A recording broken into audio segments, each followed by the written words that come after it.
नमस्कार दोस्तों। आज का हमारा टॉपिक है प्रेजेंट इंडेफिनिट टेंस, अनिश्चित वर्तमान काल। दोस्तों, इससे पहले हमने टेंस को ब्रीफ संक्षेप में पढ़ा था। अब हम हर टेंस को डिटेल में पढ़ेंगे। तो चलिए शुरू करते हैं प्रेजेंट इंडेफिनिट टेंस। दोस्तों, प्रेजेंट इंडेफिनिट टेंस की पहचान है ता हूँ, की हूँ, ता है, ती है, ते हैं। दोस्तों, जहां भी ते आ जाए तो समझिए वहां पर बहुवचन सब्जेक्ट है, प्लूरल सब्जेक्ट। और जहां भी ता आ जाए तो वहां पर सिंगुलर। और हूं शब्द आ जाए तो समझ लीजिए वहां पर सब्जेक्ट फर्स्ट पर्सन है, आई। तो दोस्तों, इंग्लिश में 3 पर्सन होते हैं, first person, second person, third person. तो दोस्तों, फर्स्ट पर्सन में आई आते हैं, आई वी, सेकंड पर्सन में यू आता है, और थर्ड पर्सन में सिंगुलर में he, she, it, this, that या कोई नाम आता है। तो देखिए, पॉजिटिव की formation of positive sentence in present indefinite tense. ये बनेगा दोस्तों एस प्लस वर्ब की फर्स्ट फॉर्म के साथ एस या ई एस। एस या ई एस इसी जगह पर लगता है दोस्तों जहां पर subject third person singular. Third person singular में दोस्तों आपको पता है ही, सी, इट, दिस, दैट या कोई भी नाम आ जाए, वहां पर हम वर्ब की फर्स्ट फॉर्म के साथ एस या ई एस लगाएंगे दोस्तों, प्लस ऑब्जेक्ट। और दोस्तों ये देखिए एस या ई एस कहां लगता है। जैसे डिनाई है, अगर वाई से पहले कंसोनेंट हो तो हम वाई को हटाकर आई लगाकर ई एस का प्रयोग करते हैं। ट्राई में वाई को आई ई एस कर देंगे, ऐसे ही अप्लाई है, अप्लाइज कर देंगे। अगर दोस्तों वाई से पहले वोविल हो तो वाई के बाद हम एस का प्रयोग करते हैं। देखिए, डिलेज हो जाएगा, बाइज हो जाएगा, एंजॉयज हो जाएगा, क्योंकि यहाँ वाई में सबसे पहले वोविल है। वाई से पहले क्या है? वोविल्स हैं। आपको दोस्तों पता ही होगा वोविल्स 5 हैं इंग्लिश में, ए, ई, आई, ओ एंड यू। तो दोस्तों देखिए, पॉजिटिव सेंटेंस का हम एग्जांपल लेते हैं। जैसे राम कुर्सी घसीटता है, तो यहाँ पर राम थर्ड पर्सन है और एक वचन भी है, तो हम यहाँ पर वर्ब के साथ एस या ई एस लगाएंगे। तो दोस्तों यहाँ पर घसीटने को इंग्लिश में ड्रैग बोलते हैं, तो यहाँ पर हम वाक्य बनाएंगे राम ड्रैग्स द चेयर। इसी तरह से हम लिखेंगे Ram drags the chair. Negative में ऐसे ही बनेगा, वर्ब से पहले हम डू या डज का प्रयोग करेंगे और बाकी सेम वैसे ही बनता है। जैसे राम कुर्सी नहीं घसीटता है, राम थर्ड पर्सन एक वचन है, तो लगाएंगे Ram does not drag the chair. इसी तरह से इंटेरोगेटिव होता है दोस्तों। इंटेरोगेटिव में डब्ल्यू एच ग्रुप वर्ड आएगा या हाउ आएगा, या जिसका हाँ नाम में उत्तर देना हो तो सब्जेक्ट से पहले डू या डज आएगा, और फिर उसके बाद वर्ब की फर्स्ट फॉर्म प्लस ऑब्जेक्ट आएगा दोस्तों। जैसे क्या राम कुर्सी घसीटता है, तो यहाँ पर वर्तमान क्या होता है, लेकिन इसमें हम पर्सन का उत्तर हाँ या ना में देते हैं दोस्तों। तो इस सेंटेंस की शुरुआत हम डज से करेंगे, क्योंकि राम थर्ड पर्सन एक वचन है, तो इसे हम बोलेंगे does Ram drag the chair. Next, negative interrogative वही सेम होता है दोस्तों जैसे इंटेरोगेटिव होता है। इसमें खाली जो नोट होता है वो सब्जेक्ट के बाद होता है। जैसे क्या राम कुर्सी नहीं घसीटता है, तो इसको हम दोस्तों करेंगे does Ram not drag the chair. दोस्तों, वर्ब की फर्स्ट फॉर्म में इसके साथ ड्रैग के साथ एस क्यों नहीं लगाया, क्योंकि पहले जो हेल्पिंग वर्ब आ जाती है उसमें हम ई एस, डू के साथ ई एस का प्रयोग करते हैं, डज, इसलिए हम वर्ब की फर्स्ट फॉर्म के साथ उस जगह एस या ईएस नहीं लगा। इसी तरह दोस्तों राम के साथ कौन जाता है, तो यहां पर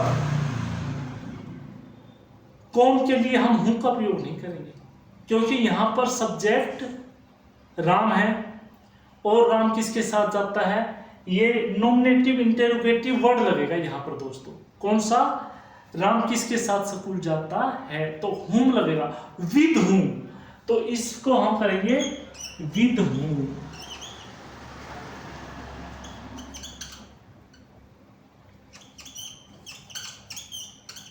विद हुम डज राम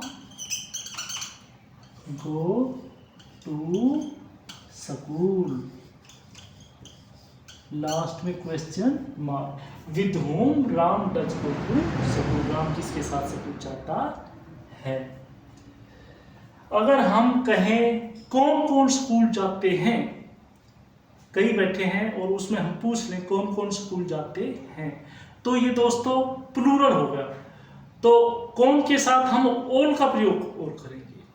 कैसे लिखेंगे हम इस सेंटेंस को, whom all go to the school,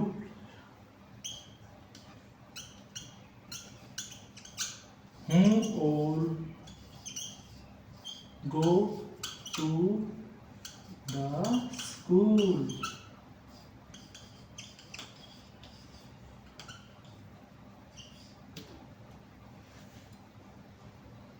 दोस्तों एक चीज और देखने वाली बात है, यहाँ इसमें हम स्कूल से पहले दी का प्रयोग किया है, यहाँ दी का प्रयोग हमने नहीं किया। दी स्पेसिफिकेशन को दर्शाता है, वह कोई खास ही स्कूल है। यहाँ पर एक नॉर्मल है, कौन कौन राम किसके साथ स्कूल जाता है, पता नहीं कौन सा स्कूल है, इसमें आइडेंटिफाई कर रहा है, हाँ भाई उस स्कूल में कौन कौन उस स्कूल में जाते हैं।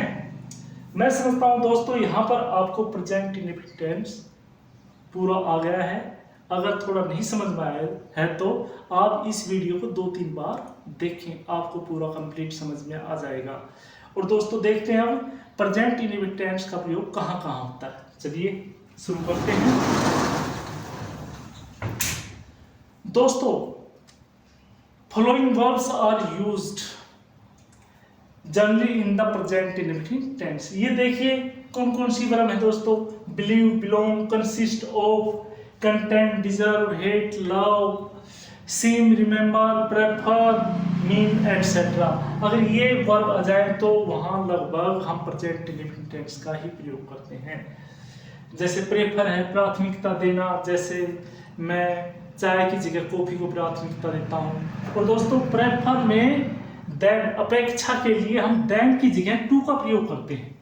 जैसे I prefer coffee to tea, नहीं कि देन, देन नहीं लगाएंगे वहां पर हम। इसी तरह मीन, इट मीन्स, इसका अर्थ मतलब है दैट यू केम यस्टरडे, आप कल आए। इसी तरह एटसेट्रा, मतलब कहने का ये है इन वर्ब के साथ अधिकतर हम प्रेजेंट इंडेफिनिट टेंस का प्रयोग करते हैं। नेक्स्ट, यूनिवर्सल ट्रूथ, कोई भी यूनिवर्सल ट्रूथ हो, सार्वभौमिक सच्चाई हो, तो वहां पर हम प्रेजेंट इंडेफिनिट टेंस का प्रयोग करते हैं। जैसे sun rises, the sun rises in the east, वे सबको पता है सूर्य पूर्व में उदा होता है, तो इसलिए हम वहां पर प्रेजेंट इंडेफिनिट टेंस का प्रयोग करेंगे। Next, the earth revolves round the sun, धरती सूर्य के चारों ओर चक्कर काटती है, ये भी एक सार्वभौमिक सच्चाई है। नेक्स्ट, हेयर देयर के साथ भी हम प्रेजेंट इंडेफिनिट टेंस का प्रयोग करते हैं। कौन सी सेंस में देखें, अगर कोई हम जैसे 2 आदमी खड़े हैं, वहां पर कोई तीसरा आ रहा होता है, कोई दोस्त या राम आ जाए, शाम आ जाए, तो यहाँ पर हम क्या कहेंगे, हेयर ही कम्स या हेयर राम कम्स, ये आया राम या ये आया वो। देयर ही कम्स, अगर दूर सीख से देख लेते हैं हम तो कहेंगे देयर ही कम्स, वो आया वो आया। अगर कहते राम आ रहा है, देयर राम कम्स, वो आया राम।